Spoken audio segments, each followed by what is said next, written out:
Suicide is the second cause of death in people between 10 and 24 years old in the United States. But our ability to predict suicide is still just slightly better than chance, and suicidal thoughts fluctuate across days and within individual persons. One approach to identifying the time when an individual is most at risk is finding factors that are proximal to the suicide attempt and that change over time and that are modifiable so we can act on them to prevent suicide. Sleep fits this description, and we have known about its effect on mental health for a while, and recently it has been suggested that disruptions in sleep help predict suicidal ideation during the following day. Despite this knowledge, we still don't understand exactly how sleep and suicidal ideation correlate and affect each other. One of the leading theories comes from the observations that suggest that highly emotional reactions correlate to suicidal thoughts. Disturbances in sleep have been linked to a negative response to negative interpersonal interactions, leading to an increased risk of suicidal thinking. Bad sleep also blunts our capacity to feel positive emotions, and an experiment discovered that lack of sleep diminishes the response of the part of the brain in charge of motivation and reward perception.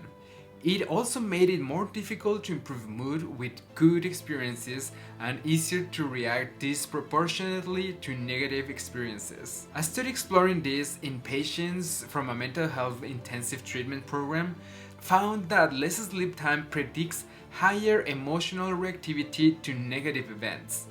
But sleep timing or quality of sleep did not cause higher emotional reactivity.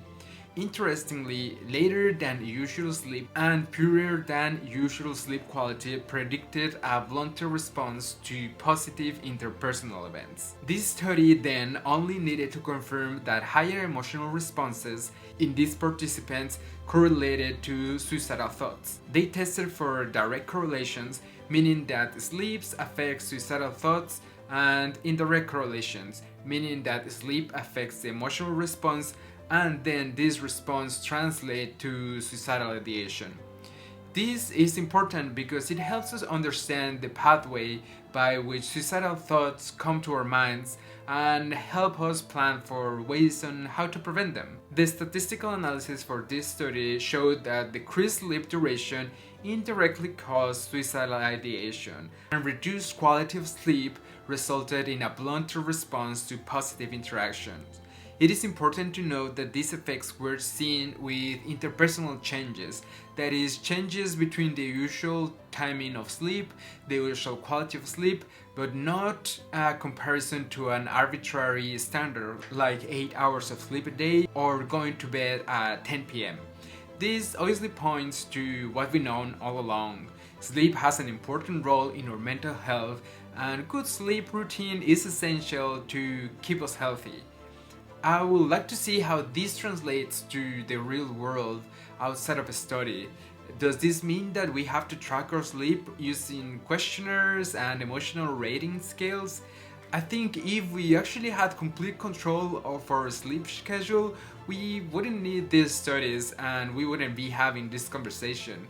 We have jobs, schools, anxieties, and thousands of problems that come between us and a good night's sleep. So these types of studies are certainly a good start, since according to the authors, there is no other study looking at the pathway of sleep and suicidal ideation.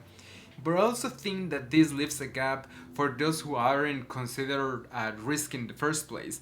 Remember that these participants were already part of a mental health care program, and I wonder how this affects people that are older or that they don't have a history of mental health issues. So with that, I wonder what your sleep experiences are and how your mood is influenced by it.